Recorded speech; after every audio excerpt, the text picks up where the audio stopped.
In part two, that is part B of today's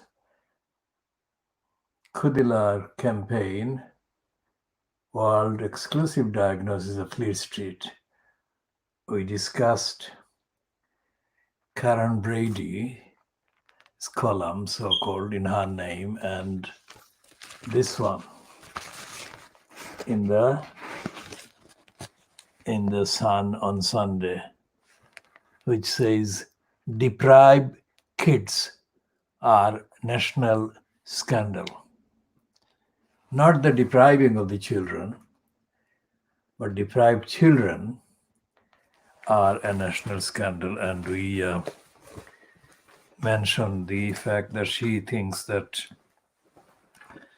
the UK's contribution to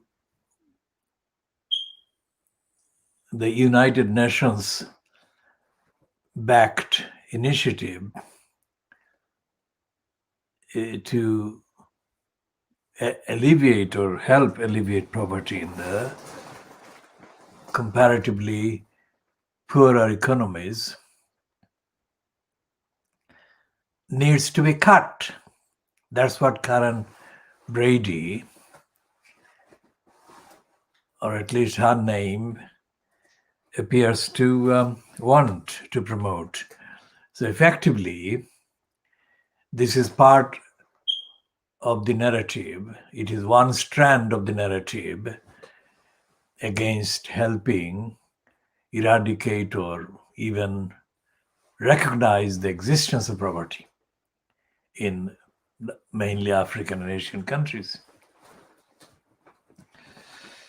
And Jacob Rees-Mogg's condemnation of UNICEF making a token gesture which actually recognized the existence of poverty, children going hungry. So Rees-Mogg actually condemned the fact that the UNICEF had made that recognition at all. So that is the one strand. And the other strand is, of course, to cut the UK's contribution to so-called foreign aid. Now, in the debate, as highlighted by UNICEF, which must have waited a few months after Marcus, the footballer who started to call for the children, hungry children, to be fed, made his intervention. Now, whatever the inner details of the intervention, the fact is that that intervention received more coverage from Fleet Street than it would have done had the Labour Party made a similar intervention. Well, that is a theoretical, kind of hypothetical statement, because the Labour Party didn't make an intervention. And the Labour Party didn't make the kind of intervention that Marcus made.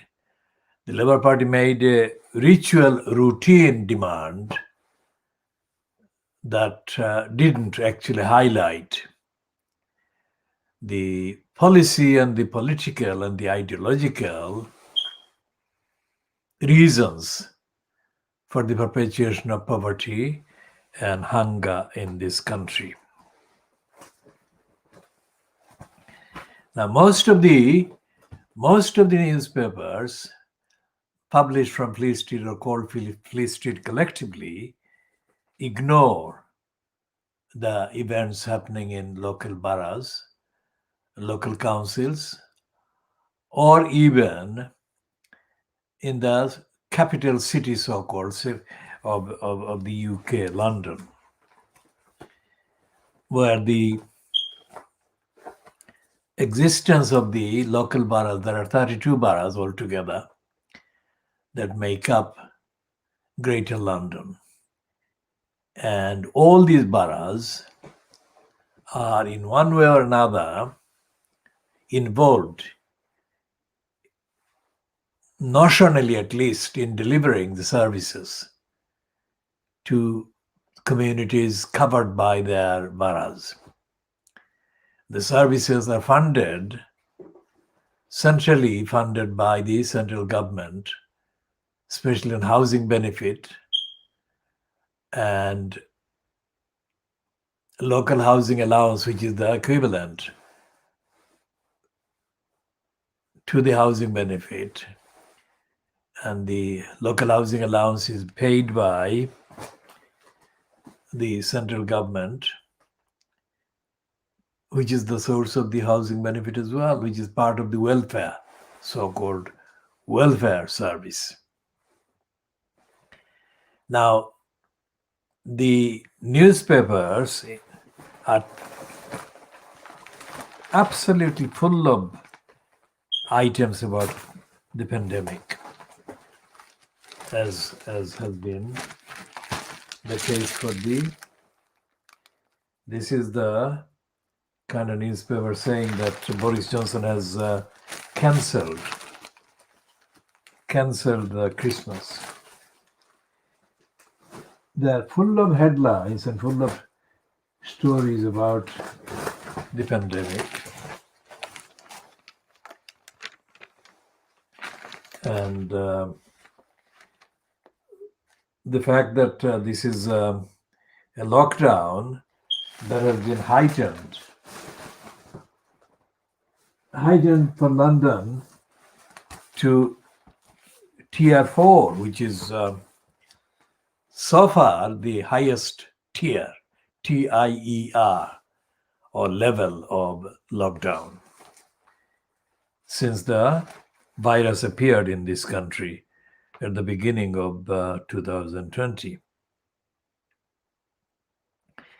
Now, in the kind of restrictions, in the statements issued by Johnson, issued by the so-called health cabinet minister in the name of health in the Boris Johnson-fronted cabal, Matt Hancock, and in the related, completely contradictory position expressed by the so-called schools minister or cabinet minister responsible for or at the expense of schools, Gavin Williamson. These are all contradicting one another. And Priti Patel is as well contradicting Boris Johnson. Now, ideologically, these people belong to the same side of the ideology. They are right-wingers and they are irrationally peddling the lie, collectively and severally, about Brexit going to make things absolutely superb and fantastic for Britain after Britain leaves the EU at the end of this month, which is 10 days away. So ideologically, they are the same. I mean, there's same narrative, same agenda. But they're not expressing in policy terms, in terms of the restrictions, in terms of the explanations they're giving, and in terms of the justifications for various steps or various failures, they are not coherent, they're not consistent with the evidence, and they're not consistent with their own evidence or the trail of evidence. Now, this is not chaos. This is worse than chaos. It's intentional failure and refusal to deliver governance, good governance to society, to community. And this failure is intentional because the people who are being victimized and who are losing the most are among the many, not the people who are getting the billions the share of the billions of pounds of the so-called Farla scheme delivered, announced by the finance minister, so-called Rishi Sunak. So this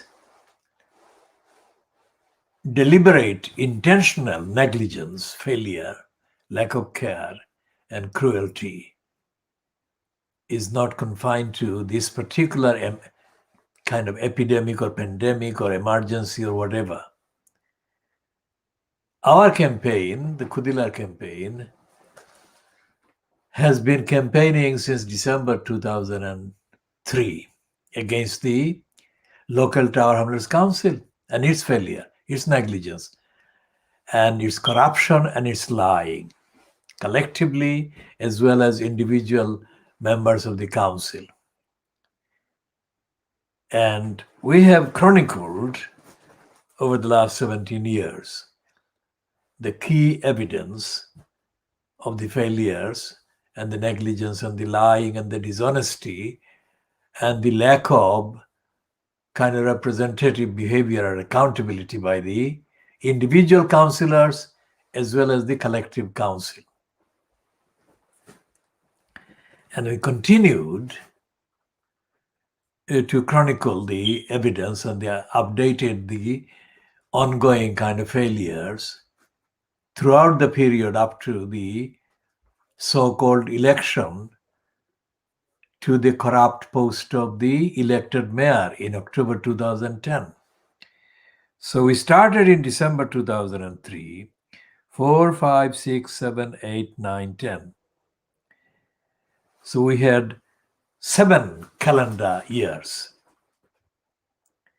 before the further corruption of Tower Hamlets Council was kind of launched by the imposition of the corrupt post of elected mayor. And the corrupt post of elected mayor, we coined the phrase corrupt post of elected mayor.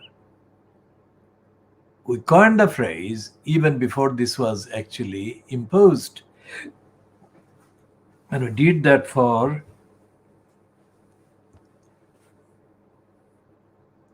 the best part of about 8 to 9 months since the 2009 to 2010 petition, formal petition was launched for the imposition of the mayor. Petition for the referendum, the ritual referendum, the tokenistic referendum, and then the actual series of lies told by all of the so-called opponents of that. And the evidence is already there on the record. Now, the reason why our campaign said that elected mayor would make the borough even less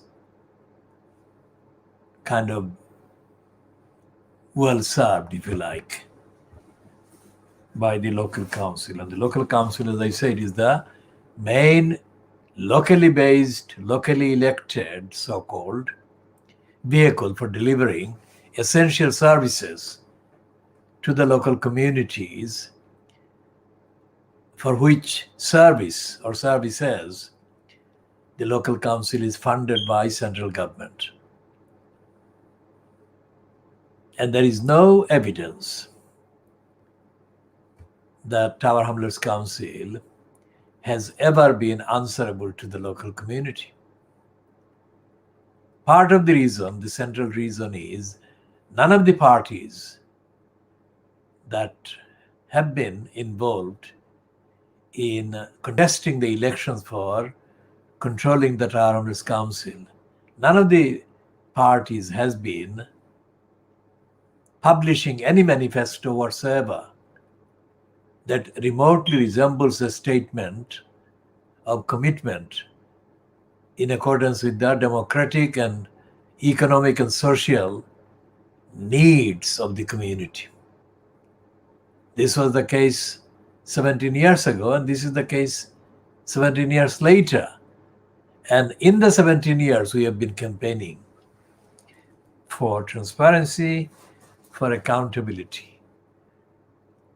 And the reason we have been campaigning is because we have been involved in defending individuals and collectively the community against the detrimental effects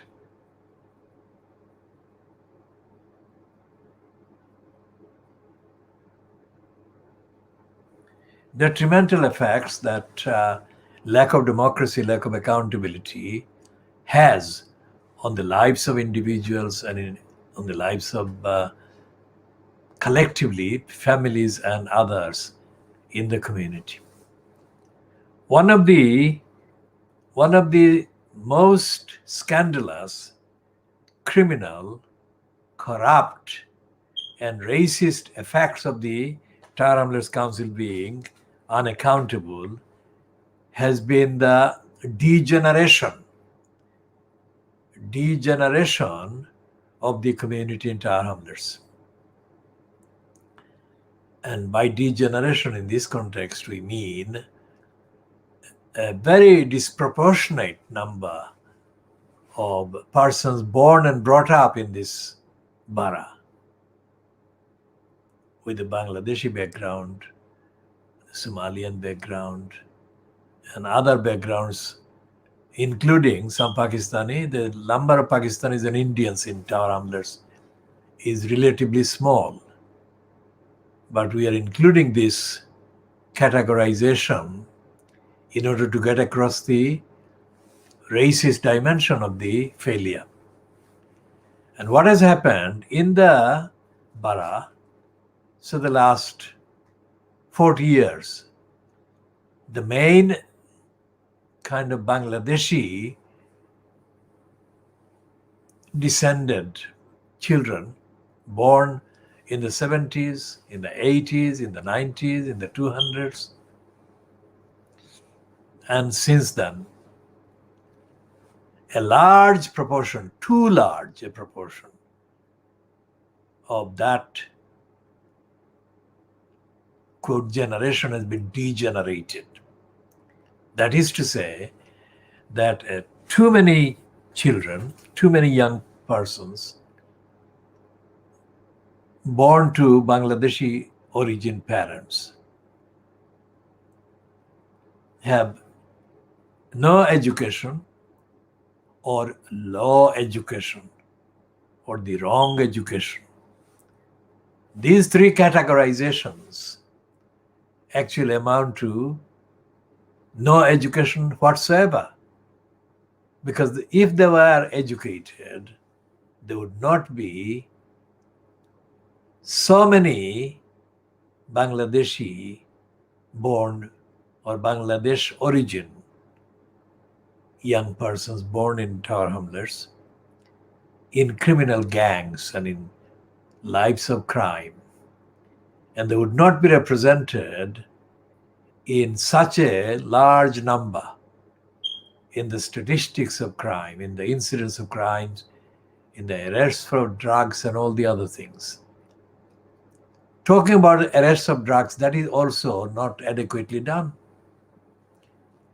Or crimes within the community have not been treated as crimes, although they are as dangerous and as serious as crimes between groups of people or between people belonging to various, let's say, ethnicities and other groups. So Tower Hamlets has got probably the largest number of children, young persons, who are committing crimes and have been committing crimes. And these are not issues that are featured in the election campaigns, either for the post of elected mayor or for the individual ward-based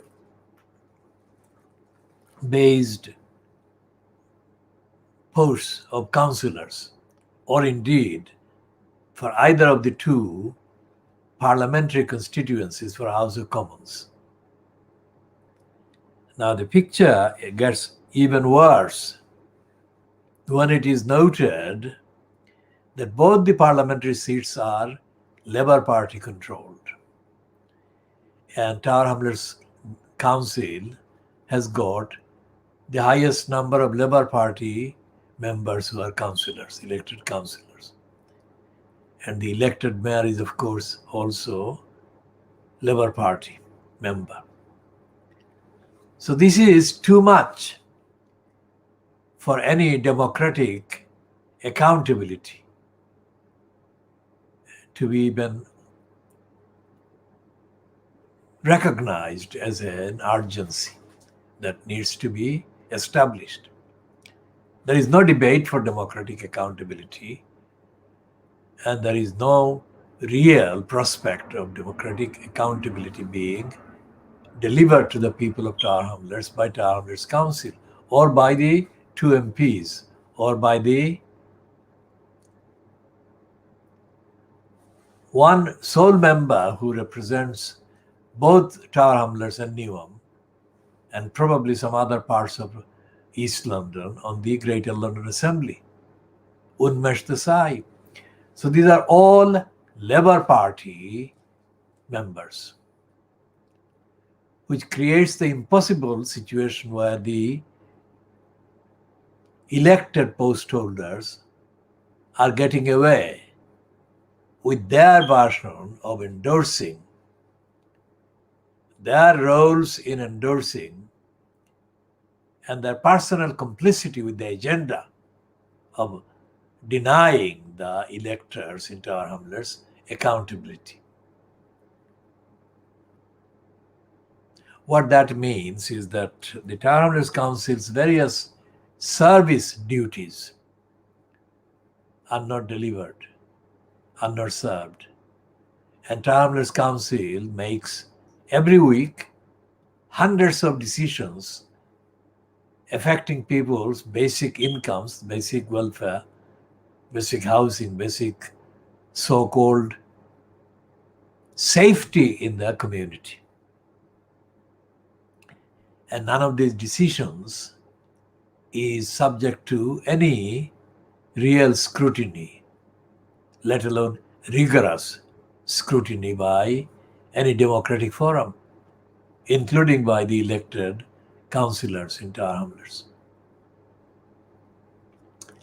So as we keep mentioning George Galloway, who in April 2006, weeks before the 2006 May Council election, made a correct statement saying that in 30 years of involvement in politics, he had never come across as corrupt a council as Tower Hamlets Council. Now, of course, Galloway didn't have any direct evidence on which to make a bold claim like that. He actually borrowed the evidence originally researched and published by the Khoodeelaar campaign, to the extent that we had called Michael Crook. Michael Crook. Now, Crook's name is actually Michael Keith. But because of his crooked record, we edited his name and called him Michael Crook. And George Galloway copied that directly, because I spoke to a meeting held in Bow West in March 2006, just before the election, council election. And Michael Crook was in the audience, and I called him Michael Crook at that meeting in front of him. And I described him by reciting various incidents and evidence, and also mentioning the first time I encountered him a few years earlier in the Cannon Street Road. And my encounter with him was to denounce him, calling the Bangladeshis Bengalis. The Bangladeshis, nationally and in terms of the state, are not Bengalis. Bangladeshis are Bangladeshis. This is a very serious distinction to make in terms of everything relevant. And I encountered Michael Crook with that denunciation, and I rejected his claim he had made on the same day on the BBC Radio 4, or the same week on the BBC Radio 4, week of the encounter. He had been allowed a platform by the BBC Radio 4, either World at One or BBC Radio 4 Today program or PM program, one of those three programs. And he had claimed to know about the Bangladeshi community, whom he misdescribed as Bengalis. I'll come to why Bengali and Bangladeshis are very important distinctions. These are important distinctions because of the direct impact they have on the kind of service that is provided by the council and the quality of service and all the rest of it. For example, if the Bangladeshis are called Bengalis, then as the internet has proved and is proving every day, the location of the Bangladeshis' kind of identity in terms of language, in terms of culture, in terms of history, is cited in Calcutta or Kolkata, which is not the location where it should be. Because the Bangladeshis in the UK are not only not from any Bengali speaking area in the main, they are not from, most certainly not from West Bengal, and they are not from either of the divide that actually refers to Bengal that was divided in 1905. The Bangladeshis are essentially Siloti speaking, and Siloti language is spoken both in Assam and other provinces in India, as well as in Silot, the Silot division now. So to call the Siloti speaking people Bengalis misrepresents the linguistic identity, the historic identity, the cultural identity on 3-4 levels, all of which are relevant to the British-born Bangladeshis and British settled or Britain-settled Bangladeshis who are predominantly Siloti speakers. So the language chosen, the other historical and cultural factors that are very relevant and very much of relevance to the daily lives of the Bangladeshis. These are affected by the distinction, quite apart from other distinctions of international law and everything. There is no nationality called Bengali. The nationality that is recognized internationally is Bangladeshi. So the Bangladeshi nationality not only contains Bengali language speakers of Bangladesh, but also includes speakers of other languages, including, of course, the Siloti language speakers and dozens of other mother tongues that are not always necessarily mentioned, but are very much alive. And with the people coming from the genocide, victims of Burmese genocide, there are about 1 million Rohingya people in Bangladesh, millions or more, and they are not Bengali speakers, they are Rohingya speaking people, whatever the Rohingya people do speak, whether one language or more than one language. So just to explain the kind of diversity of languages in the subcontinent, it's important to note that there are, on the list of the languages that are dominant in India, there are about 30 languages that are kind of recognized as languages. And there are several hundred languages, mother tongues that are spoken across what is now the Republic of India. And in the case of Pakistan, there are at least 30 languages, separate languages and mother tongues, maybe 100 mother tongues. And the same thing in Bangladesh, not necessarily the same number, but the fact that Bengali is the largest kind of number of people speaking, but then is followed by Siloti. And then there are other languages that are to be found in the various parts of the country. And additionally now, the Rohingya people have come and they added a linguistic dimension. So in order to deliver the education program or the schooling program in Tower Hamlets, it is essential to get the language right, the language of instruction right. And given that the overwhelming majority of the Bangladeshis who migrated to Tower Hamlets or to the UK during the 70s came from Silot, appropriate language must have been chosen in order to get the communication right.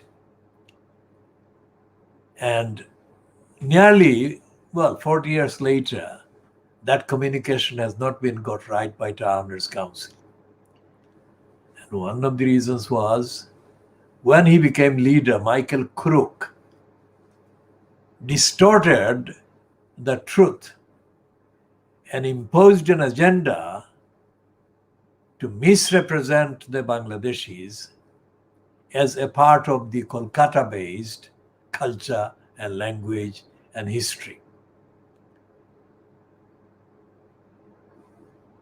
We have absolutely no issues with the people of West Bengal doing their own thing. But they are not part of Silot, and Silot is not part of them. And nor is the rest of Bangladesh part of Kolkata or West Bengal. There are many common features, common issues, and common historical events. But those things that are common are commonly used without distorting the identity or the needs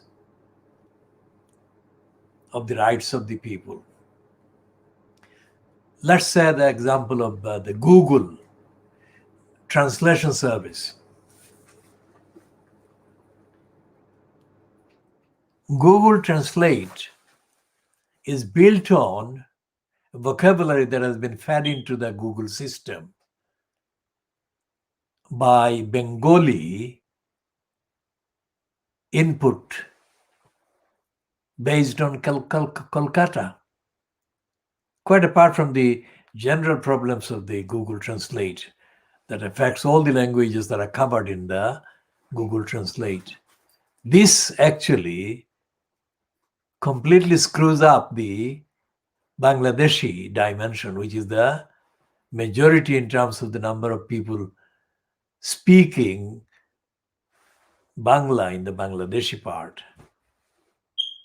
And so therefore the Google Translate is a mistranslation to begin with. And there are not many of the vocabularies are not based on the Bangladeshi history. When it comes to the Siloti people's linguistic kind of archives and sources, Google Translate is completely useless. It's like a foreign language. Most of the words and concepts that Siloti people speak and have spoken for hundreds of years are not present in the Bengali or Bangla vocabulary, even in the Bangladeshi dictionaries based on Dhaka-based Bangladesh or Bengali language. So to assume that the Siloti language speakers are part of a kind of adjunct or an addition or an addendum to the Kolkata-based Bangla culture and history is a distortion and a denial and a lie on so many fronts. Having said all of this, in terms of fighting for independence of the subcontinent, which is now known as Bangladesh, India, and Pakistan separately, all the people from all these three countries have shared history. But that does not mean that the languages are to be confused.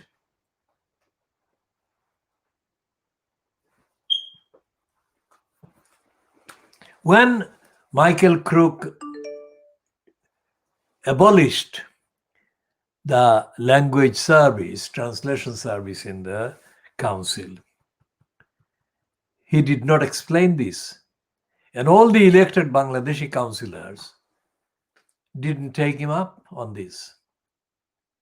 They went along with this scrapping of the language service. Now, although that was also a Bengali language based service, if it was allowed to continue, the possibility of making it Siloti speaking Bangladeshi community Sabi service, the possibility existed, but that possibility has been removed.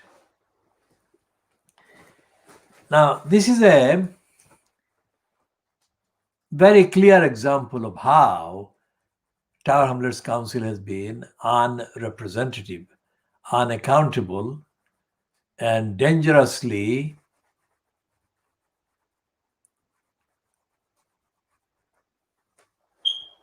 unwilling to deliver the service to the community.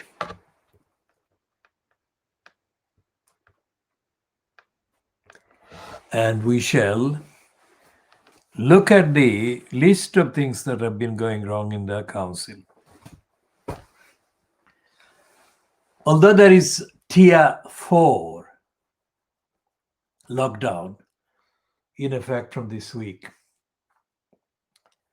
there is no coordinated service provision covering all the emergency needs that the community has experience of needing but not been fulfilled or delivered or realized. There is nothing in the council's program that actually takes into account the need for having competent input on a regular basis, reliable basis, on a sufficient basis from organizations that know the community better than the council will ever do.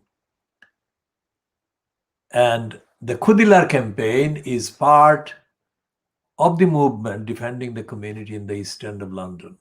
Why do we call it the community? defending the community in the eastern of London. What is the purpose of using the term defending? Defending against who? And defending on what basis? And this is the answer that we have given in the past, and this is an updated version of the answer to the question. Defense, look it up, and defense means the same thing in this context as defense means in the dictionary.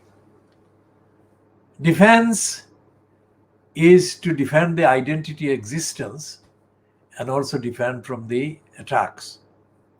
As I have explained, the role of Michael Crook in the first decade of this century, he was for a number of years in the post of leader of the council.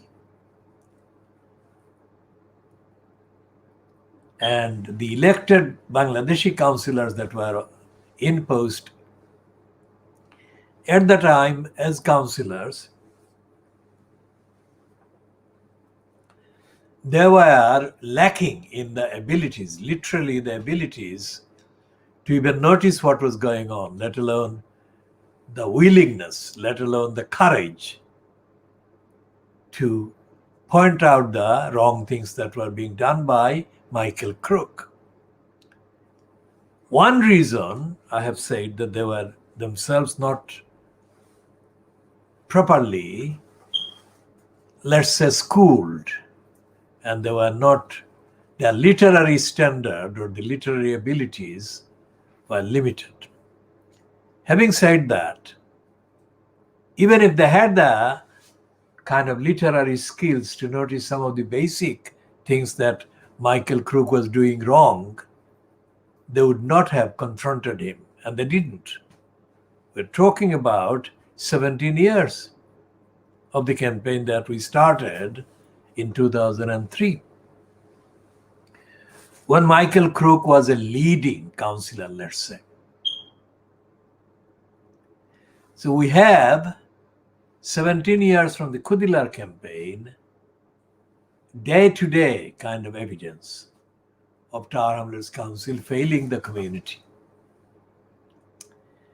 And the fact that the Bangladeshis are being mentioned here as the community that was being let down and failed by Tower Hamlets Council also includes the evidence of the failure of non-Bangladeshi ordinary people in Tower Hamlets who share the same kind of list of basic needs that the council is obliged and duty-bound to provide to them. And in the non-Bangladeshi parts of the population in Tower Hamlets, which has been increasing, there has been no noticeable activity, political campaigning, political organization, or mobilization in public for democracy.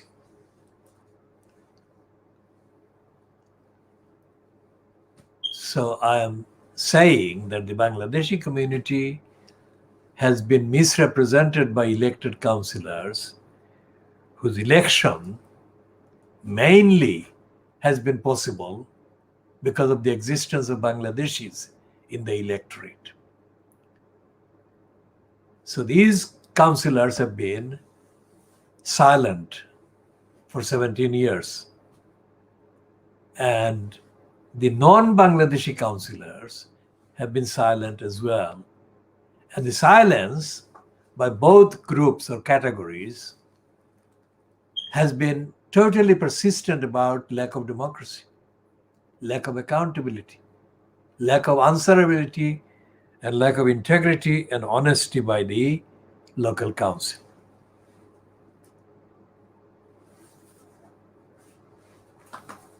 So what we have in Tower Hamlets is a council, we have used this word before, strictly on evidence. And let's see,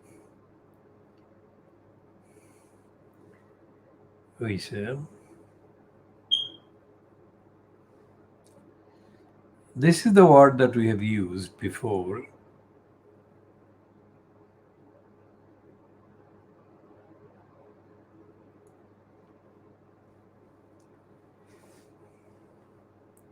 Now, there are several meanings to the terms accessed on the internet at 1942 hours GMT on Sunday, the 20th of December 2020. And these are the four that I shall read. Morass sentence examples. So the first one is the river flowing into the valley caused a great muddy morass. The man rode through the morass and up the slope. The land slopes gently and drains into a considerable number of streams, turning the land into a morass of reeds and papyrus. A salt morass was on the lower end of the lake.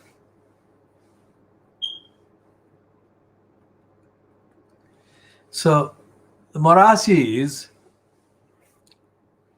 not a straightforward thing. It's not a right kind of path. It's a muddy, dark, gloomy, unstraightforward, confused state. I use the term or the word morass as a deadlock, as a state of lack of life, that is political life, lack of ethical life, lack of moral life and rigor. So what has happened in Tower Hamlets with the collection of Bangladeshi descended members of the council, elected with the majority of the votes coming from Bangladeshi voters. So they have been, once elected, they have been settling down in a career as elected councillors, whether they have stayed for 4 years or whether they have stayed for more than 4 years. So these councillors have not identified with the community, with the electors, not only as Bangladeshis, but generally. They have failed or they have chosen not to identify their role as councillors by identifying with the ordinary electors across Tower Hamlets, let's say. So it's been 30 years since the first significant numbers of Bangladeshis got elected as councillors to Tower Hamlets Council, 1990. And once they got elected, they forgot about the community. And it has been 30 years of forgotten, abused, misrepresented, lied to, and betrayed Bangladeshi voters in Tower Hamlets by the Bangladeshi councillors in Tower Hamlets. Same thing applies to the MPs. Of course, the MPs, the current two MPs in the two constituencies from Tower Hamlets are both Bangladeshis and both women and both from Sylhet, or both born to Sylheti parents. But that's it. They don't represent the community's general, urgent, long-term, short-term needs, and they don't campaign for democracy. They don't campaign for accountability. They don't campaign for answerability or transparency.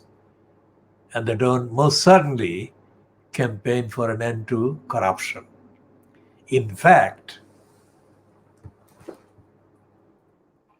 too many Bangladeshi elected councillors have been found to have committed corruption,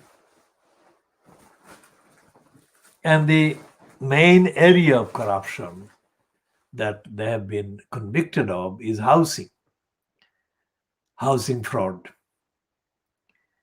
And we can say at this date that although there have been more Bangladeshi councillors committing fraud and corruption, only 3 have been so far arrested, prosecuted, convicted, and sent to jail. Whatever the term or the time and the length of the sentence of the jail, this has been the main kind of pattern.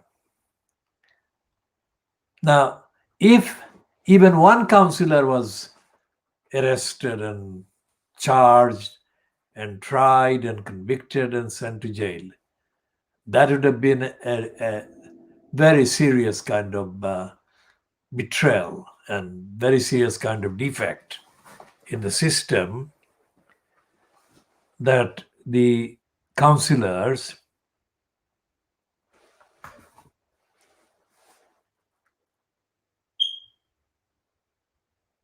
were actually committing these crimes within. The system was totally unfit for purpose, even if one councillor did that. Now, the first councillor, the Bangladeshi councillor that got into a series of tussles with the Bangladeshi tenants and Bangladeshi campaigners or Bangladeshi families in the 1980s, was someone called Sadiq Ahmad. Now, it has been reportedly the case that Sadiq Ahmad died during the 1980s of heart attack. But before his heart attack and death, Sadiq Ahmad was in serious disputes with several members of the community in the ward, in what is now the Whitechapel ward. And it was in 1986, I think, that Sadiq Ahmad was condemned by people in the same ward, people that he was friends with before he got elected as councillor. And Sadiq Ahmad's effigy was burned in front of the Tower Hamlets Council so-called town hall that was in the Patriot Square in London E2 in Bethnal Green, by Bangladeshi people, not by white people, Bangladeshi people. So that shows that in the 1980s, when there was only a handful of Bangladeshi councillors, the community that felt betrayed by that councillor felt stronger in mobilizing action.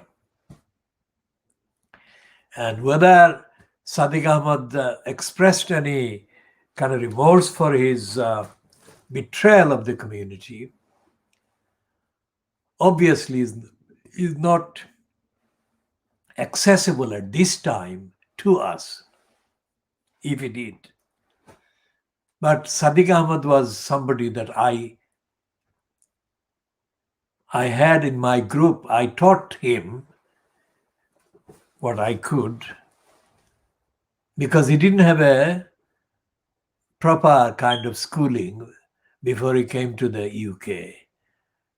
So I compensated for that, and I short-circuited the fact that he didn't have the necessary linguistic or other kind of skills, I made up for it by speaking to him as I did to the others in the Siloti language that we shared.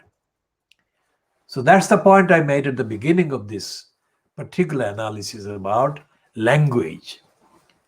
There is no way, absolutely no way, that Sadiq Ahmad would have got politically as active as he did and became aware of the issues in the way that he did if I hadn't taught him. And I was teaching Sadiq Ahmad and others not in an organized classroom or in an organized institution identifiable by a building that could be kind of entered and exited. I did that informally and over a period of several years. Now that is the impossible thing being possible because I was teaching him and others concepts that they would never have learned in an ordinary school, even if they attended the school in Silot. They would not have done that even at an intermediate or degree level course. I shared postgraduate level of information analysis and made it very simple and accessible because I spoke in Siloti to them. Some of them excelled as against their kind of contemporaries when they applied the skills and the knowledge that I imparted to them. And they surprised their colleagues by their depth of knowledge on the levels of knowledge that I had imparted to them. So that is the benefit, quite apart from the fact that in the Benth organization, BENTH, Bangladeshis educational needs in Tower Hamlets, Bangladeshis with an apostrophe after the S, Bangladeshis educational needs in Tower Hamlets, I designed the program in the ILEA over a period of,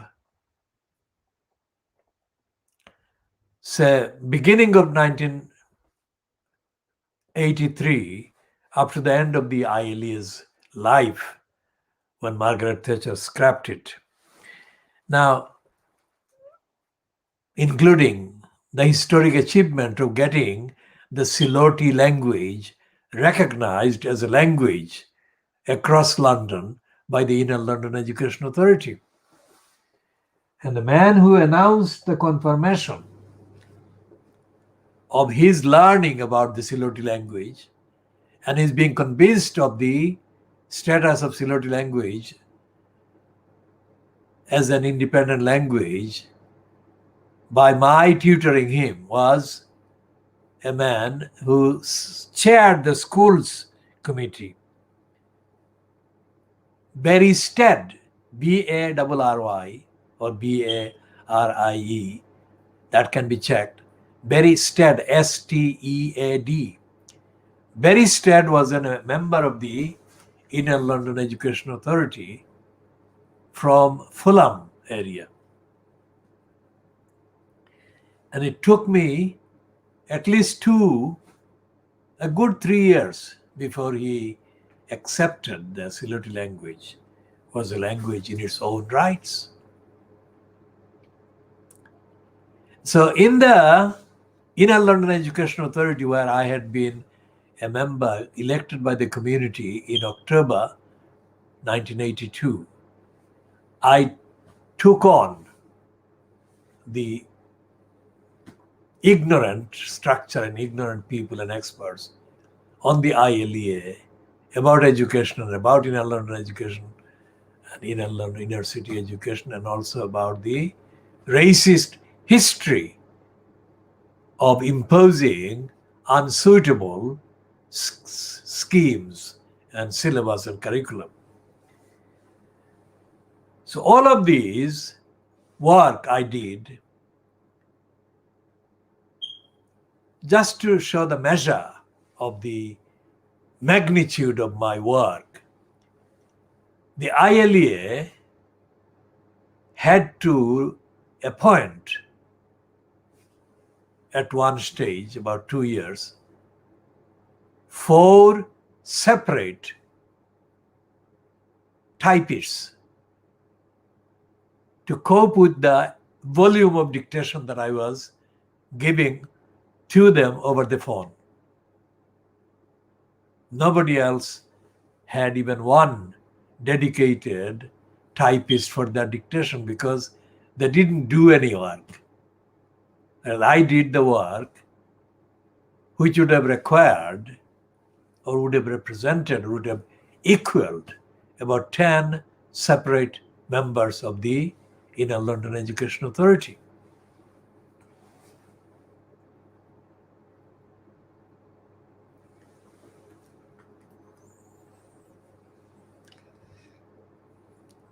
So, how many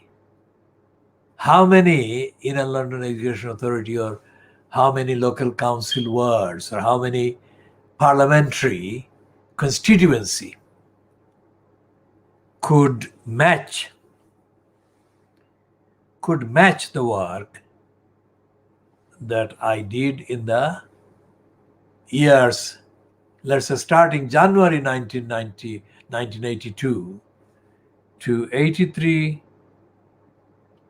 1982, 83, 84, 85, 86.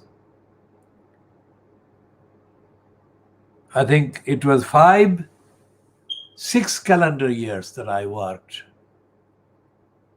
on the ILEA, on site that is, because I was at the county hall almost every working day. And I had interactions with ILEA directors, decision makers that is, and other ILEA members.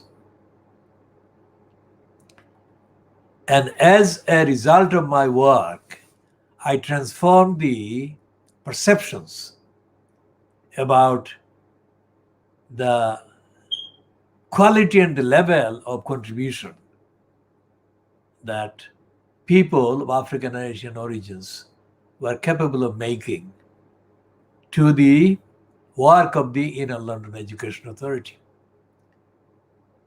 And as a result of that, many of the things that the Inner London Education Authority did in terms of the diversity backgrounds of the communities were changed. I was putting direct, evidential support and pressure on a daily basis on the decision makers. It never happened with anybody else. And I was publishing the Banth Bulletin, which never happened with anybody else, with any other organization from any other part of the population in Inner London. Inner London has got, at that time, the ILE was made of 10 Inner London boroughs. Which are the 10? Hackney, Tower Hamlets, Southwark, Lewisham, Greenwich, Lambeth,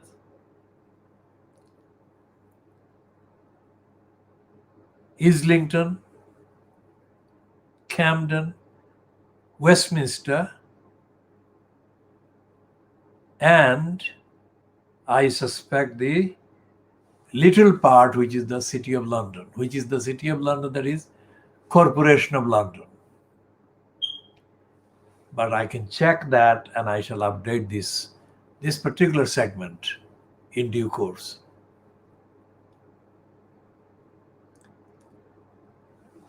So I did the work that I have summarized here again as an update and compared this with the 30-year-long career of Bangladeshi councillors and Tower Hamlets Council, and now 2 MPs from Tower Hamlets. And let's leave out the GLA representative. He's not a Bangladeshi, so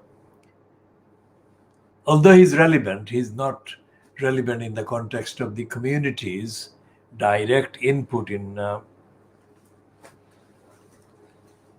the programs that would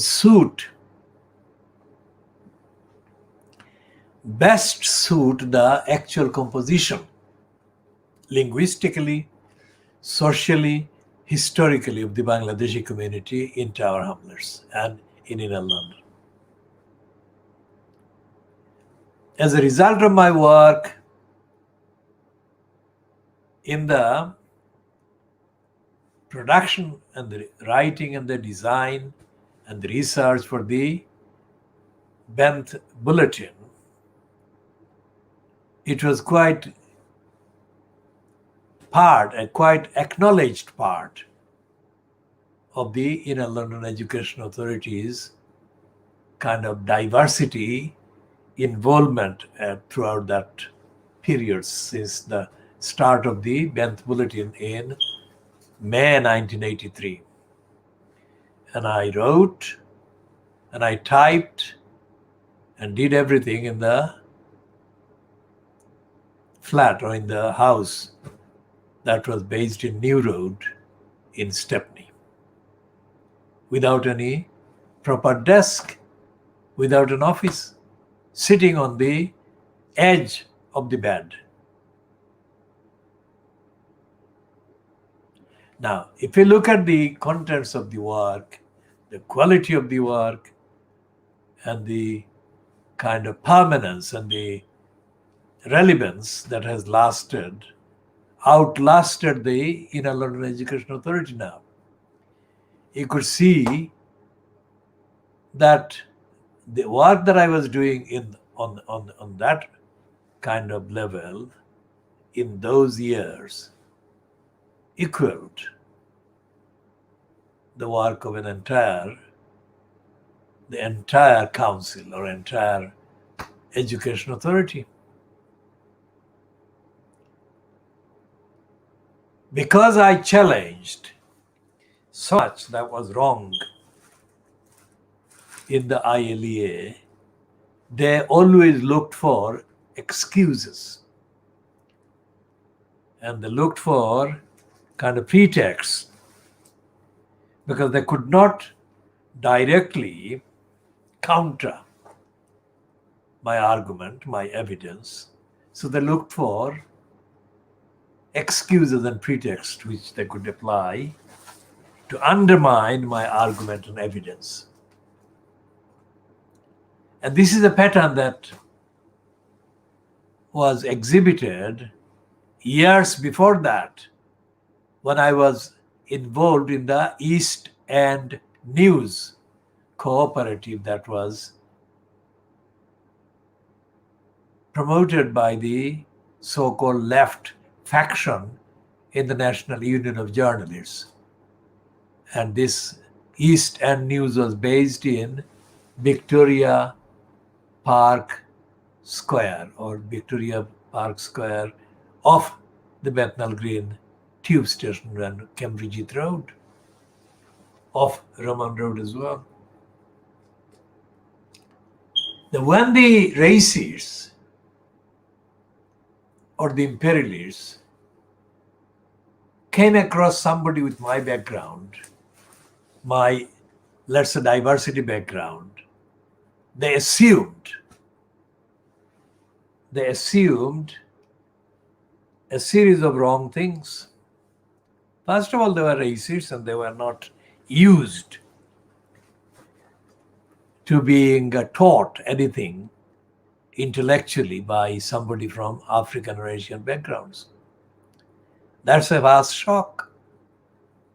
And secondly, they did not know how to deal with somebody who really had wider experience and wider direct input and direct abilities compared to all of them. That is what happened. So that's a very short description of the encounter. But this happened everywhere. And when I say everywhere, I mean everywhere, because I've been confronting intellectually with evidence and with consistency the wrongs being peddled at all relevant levels by the UK central government departments, members of parliament, members of the House of Peers, and of course by the local council employees and local schools, local colleges, local adult education institutes. All of these are part of the evidence. And so when I confronted anybody, my confrontation and my challenge and my advocacy on the facts, on the evidence, constituted a shock. Every time, shock that was experienced by these mainly white, not always all white, but mainly white people heading the organization or making the decisions in the unit concerned.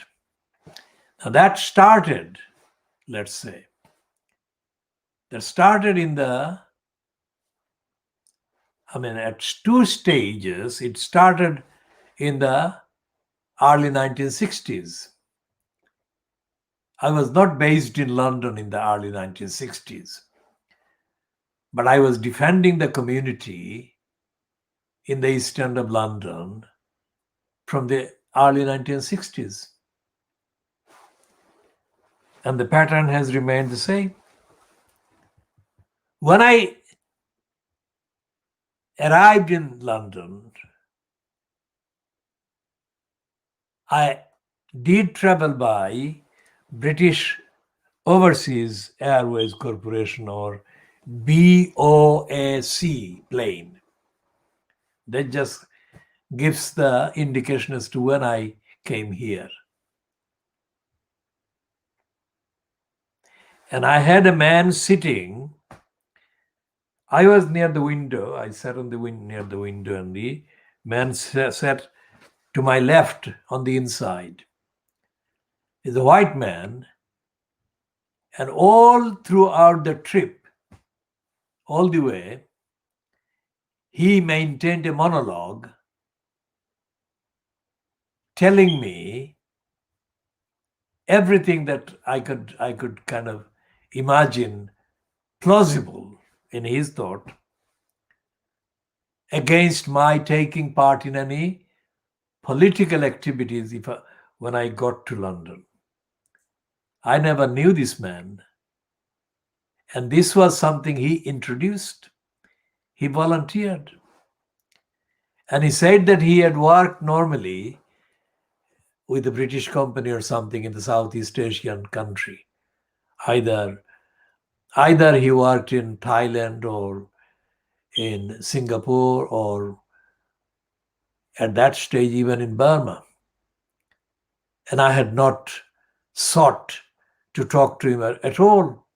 He started chatting, and he maintained for what must be about 12, 13, whatever number of hours that it took the flight to get to Heathrow. And he gave me that length of advice that was completely absolutely unwanted. And I had no intention of listening to him. And I had no intention of even thinking about having an argument with him. My considerations and my thoughts and my priorities were completely different from whatever he was telling me. That's nearly 50 years ago. And after almost 50 years of encounters with the various British institutions, universities, colleges, whatever, and councils, of course, and the government. I'm more than certain, I've been absolutely emphatically certain, that that man was a spy. Whoever appointed him, I don't know, but he was a spy.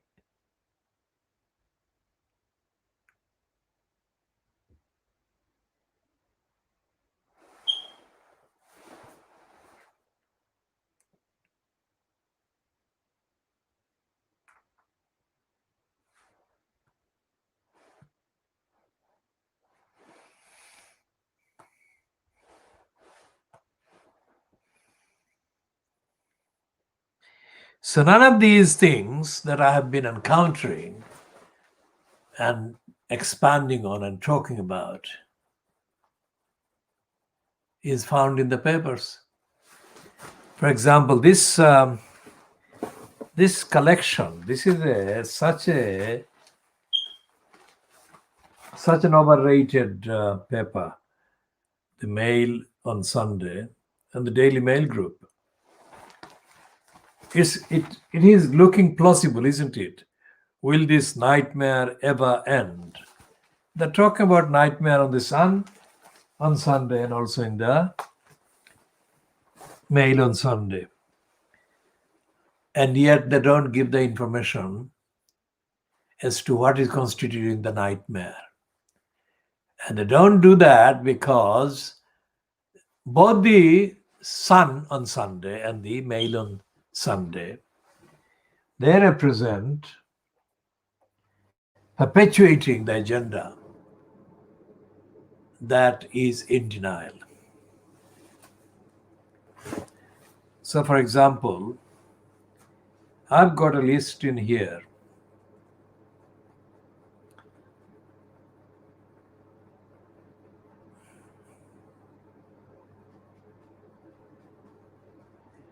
The realities of life in the inner cities and the realities of life for the many in East London include this 24/7 uncertainty and the likelihood of harassment.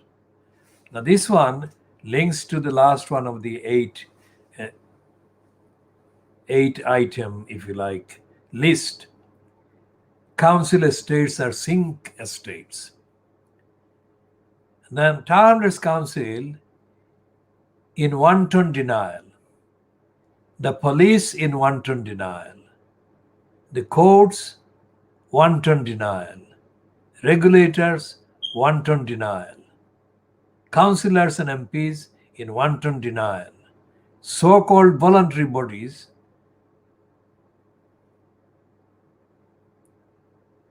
are operating hostility and obstruction and blacklisting.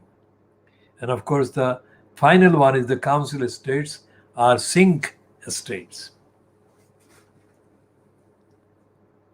These are, by ordinary definition of journalism and reporting, these are issues, very hot, topical issues affecting the lives and livelihoods and the safety and security and well-being of the many in the East London borough.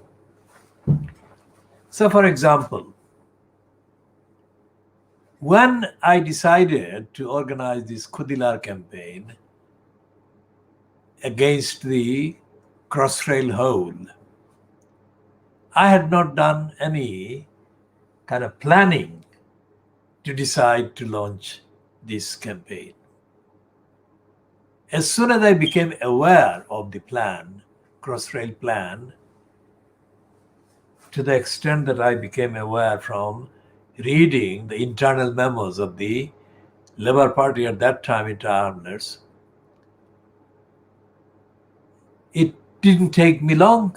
In fact, it didn't take me any time. as I immediately concluded that the only way to stop the Crossrail hold was to mobilize.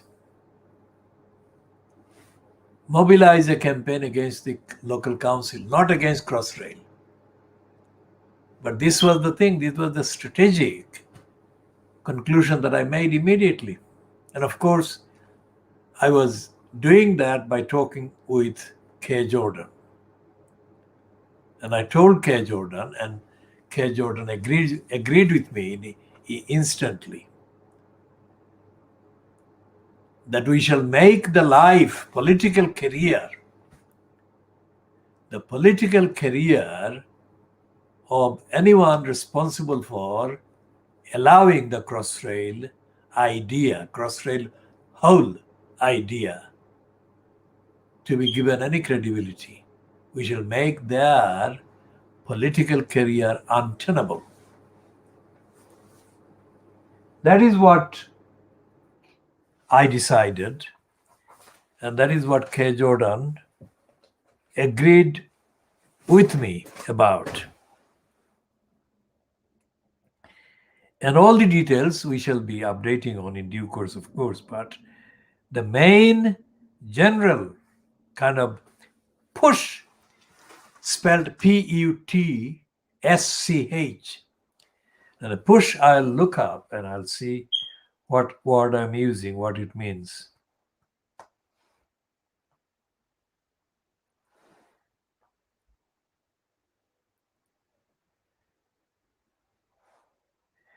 I think the sense in which I'm using push is in this entry.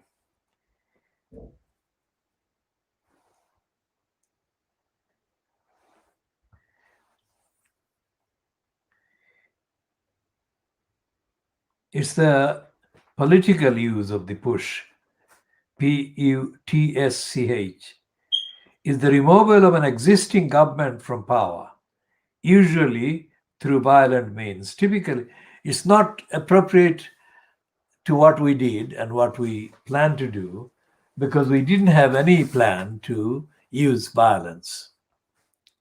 In fact, the more effective form of push that we applied in stopping the Crossrail hold was a political one, as I was explaining, to make it untenable for the careers of everyone who was responsible for allowing the idea to get any ground that Crossrail hold was okay.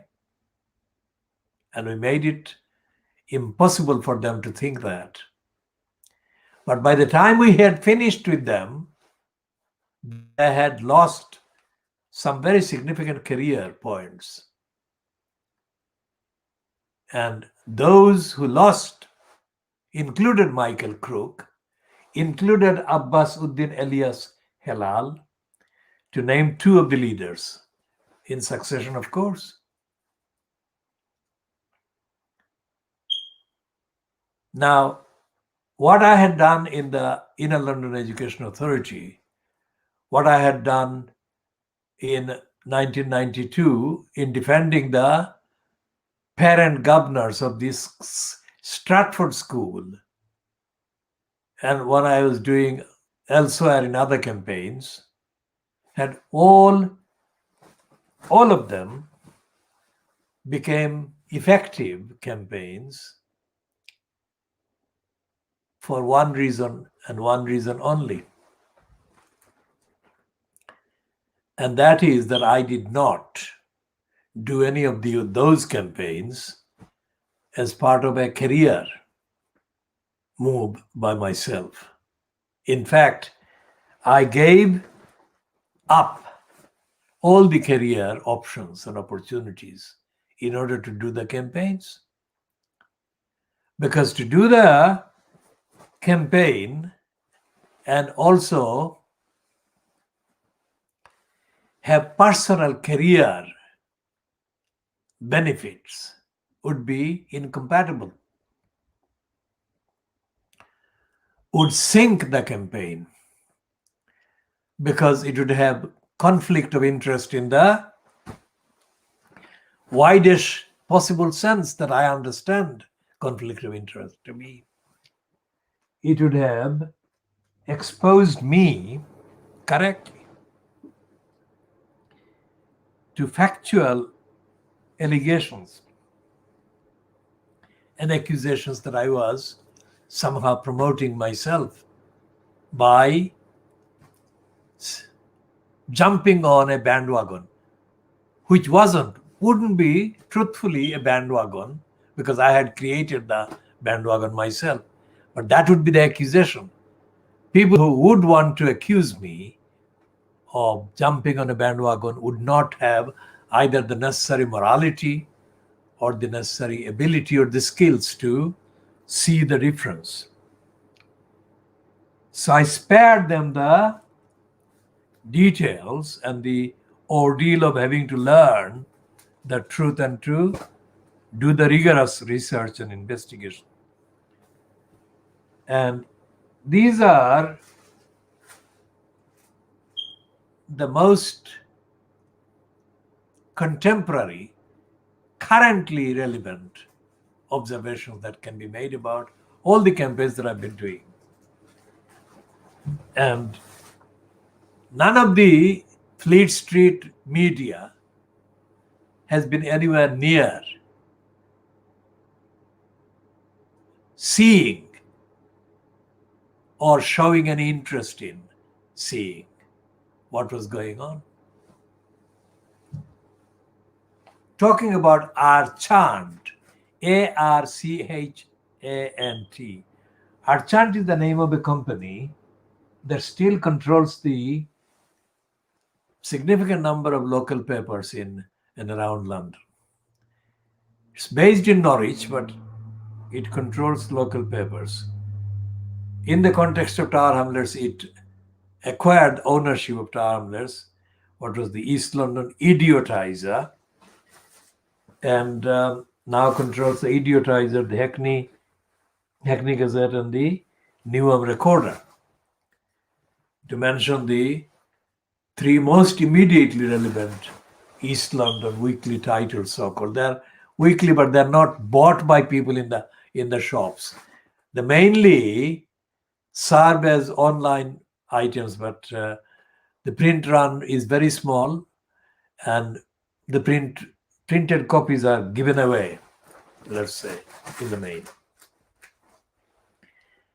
And this series of Archant, Hackney Gazette, Ilford Recorder, Newham Recorder, and East London Idiotizer, which is slightly differently renamed by them as Docklands and East London Advertiser. This group of the Archant-owned titles is edited by a woman called Lindsay Jones. Now, Lindsay Jones has been, according to her entry in the links in LinkedIn, a journalist since the mid-1980s. So if she has been a journalist since the mid-1980s, 90s, 2000, 2010, now nearly 40 years she has been a journalist. And she is completely useless. And I'm saying this on the record, and I have actually said it elsewhere as well about her. Now, why is Lindsay Jones important? The reason why she's important is because she's not kind of publishing or editing these so-called papers as a journalist. She is part of the 129ers. In other words, she is lying to the readers when she and her Archant kind of executive management tell readers to contribute, become a supporter of their papers, and contribute probably financially. Why am I saying that she's not doing the journalism? She's not doing the job.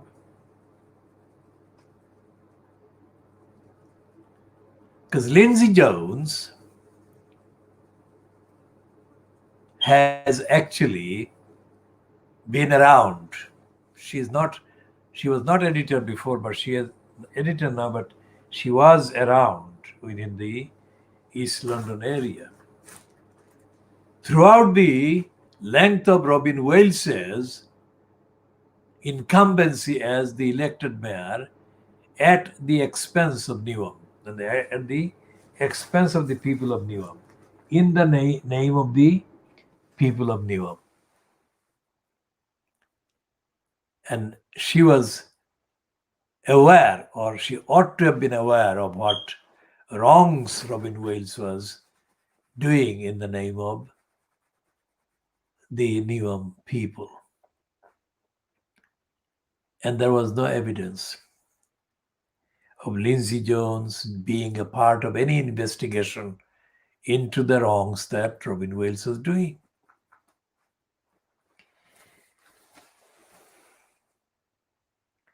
Now, when Robin Wales lost to Roxana Fias as the Labour Party's nominee for elected mayor in the name of Newham, and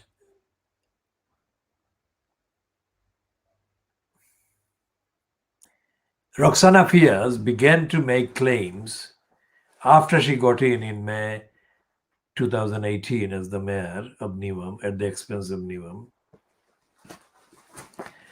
that she was finding too much evidence of corruption and wrongdoings during the 16 years of Robin Wales in post as the incumbent mayor at the expense of Newham.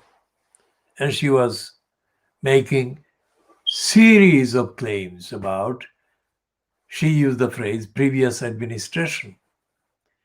She didn't call him previous mayor or Robin Wales as much as she called it or referred to him as the previous administration.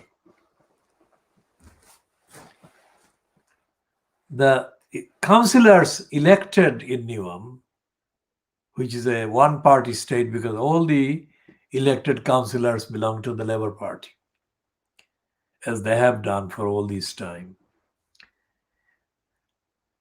They agreed with her. No one really raised any objection to what she was saying, except one about whom we shall be talking later. But the vast majority of the new kind of councils, elected councillors, many of them had been councillors for years, agreed with Roxana Fias, essentially. The majority of them anyway. And there is no record of these people raising any public serious objection to the corrupt regime and corrupt 16 years fronted by Robin Wales. 16 years is a long time. 16 years meant that he was first elected mayor in 2002 when Tony Blair was in his 2002, so the fourth year or fifth year. And it was another another 5 years, I think, yes, before Blair left and Gordon Brown took over. And then it was Gordon Brown. Then it was David Cameron. Then it was Theresa May. So Robin Wales was mayor while Blair, Brown, Cameron, Theresa May, 4 prime ministers. 4 prime ministers went and Robin Wales stayed. And he did a lot of damage to everything. to housing, to schools, to employment, and to the perpetuation of crime and big corruption. Big industry of corruption went on during Robin Wales's 16 years. And Roxana Fiers was not vocal about Robin Wales doing any of the wrongs, because she was a councillor for 4 years from 2014. And the same thing applies to the analysis of Tower Hamlets Council. For 6 calendar years from 2010, 11, 12, 13, 14, 10, 11, 12, 13, 14, 15, 6 calendar years.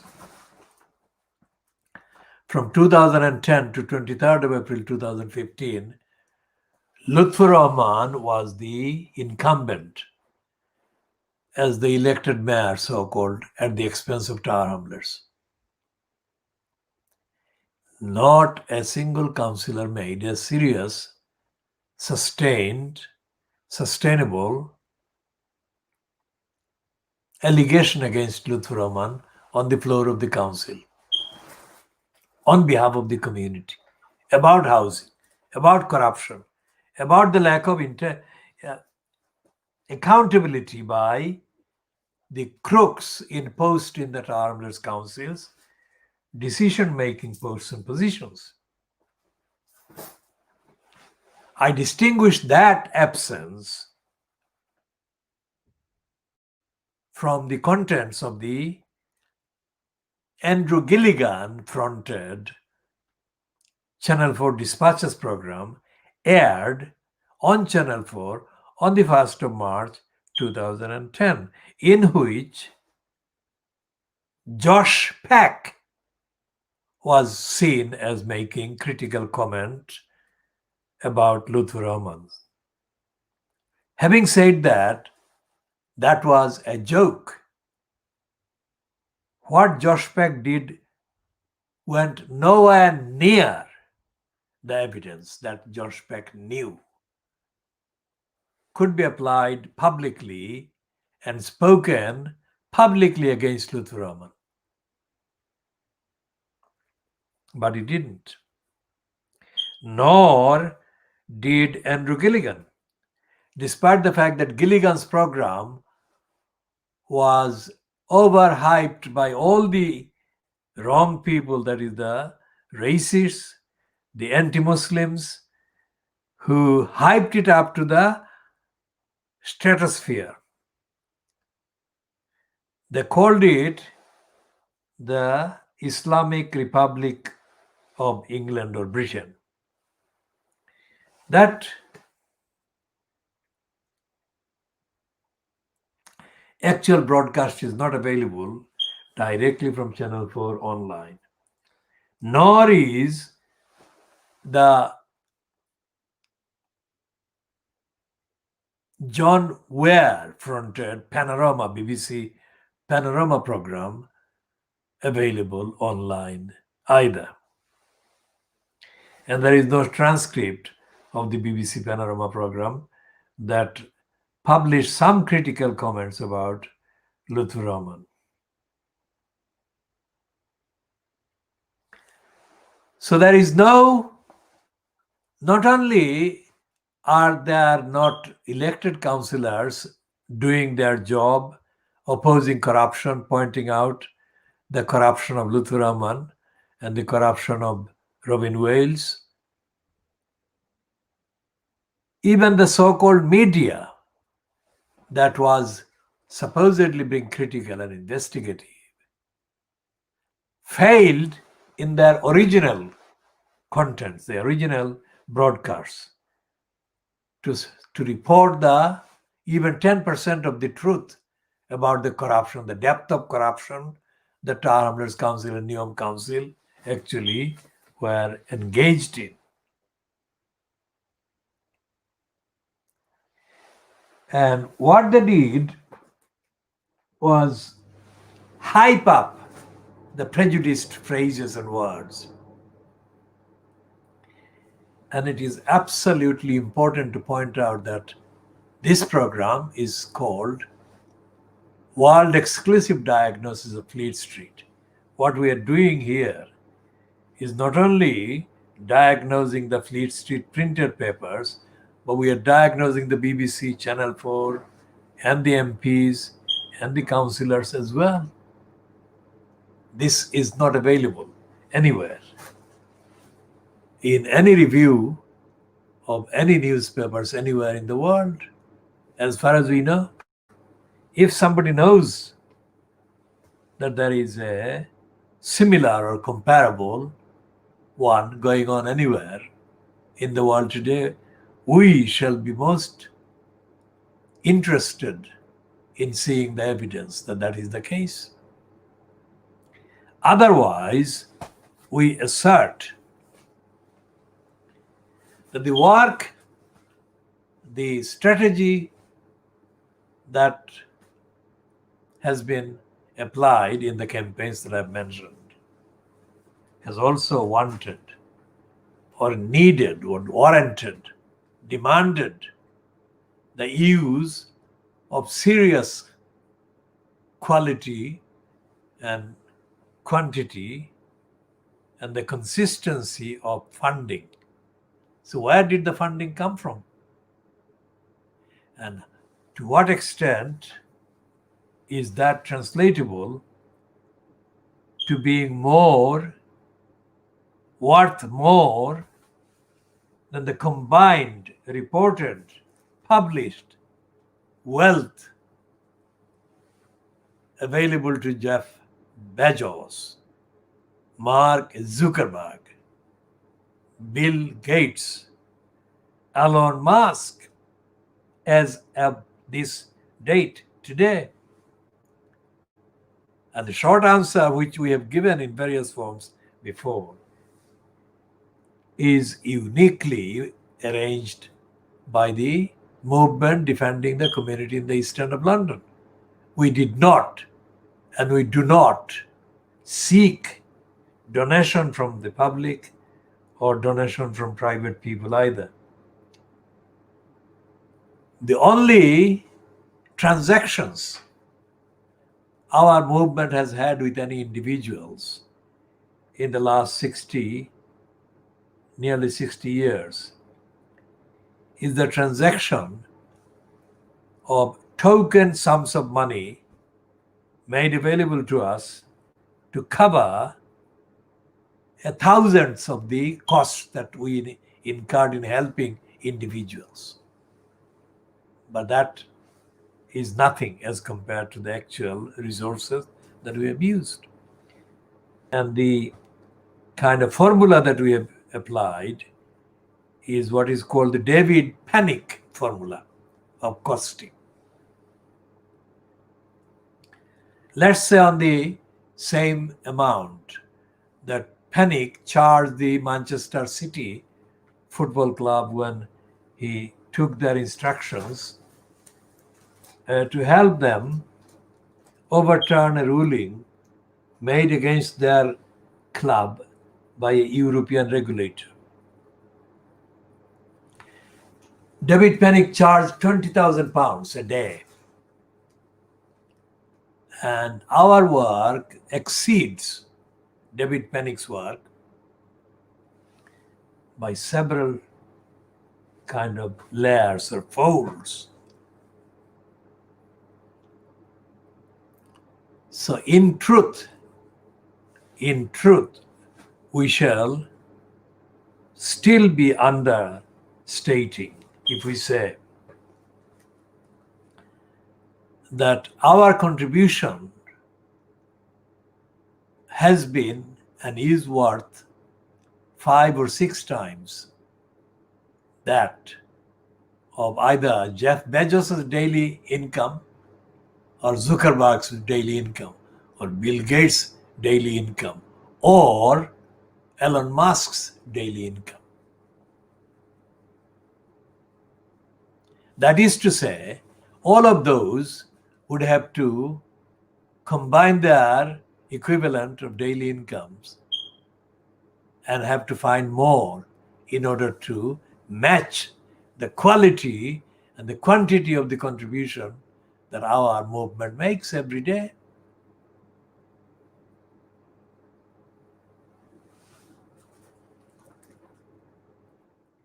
And there is no Fleet Street paper. There cannot be any Fleet Street paper.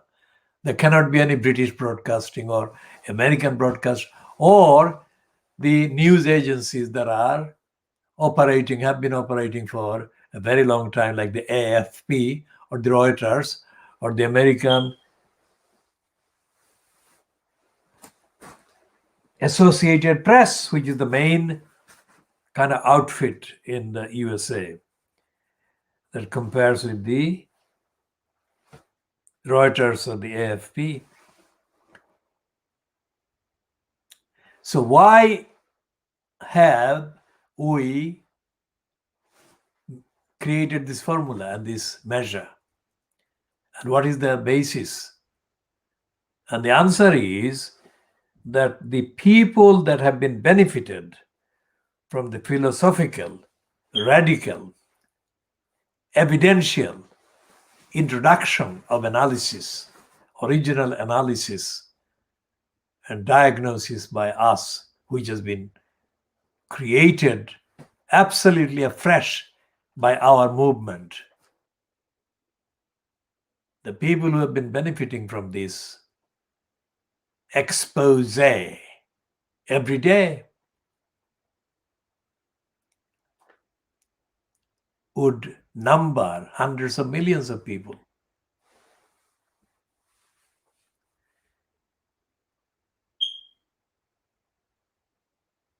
We have been publishing, but we are not publishing on the scale of the United Nations or its agencies. But that is the only difference. We have been publishing daily, and we are publishing more. And before the internet, we have been doing the comparable thing of publishing because we have been in contact extensively at the same time every day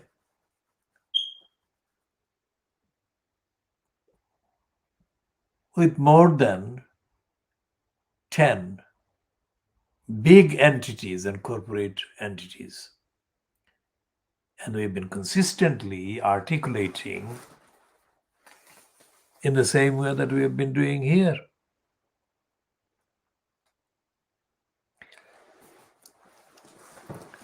And we shall be continuing in the next edition, whenever that is,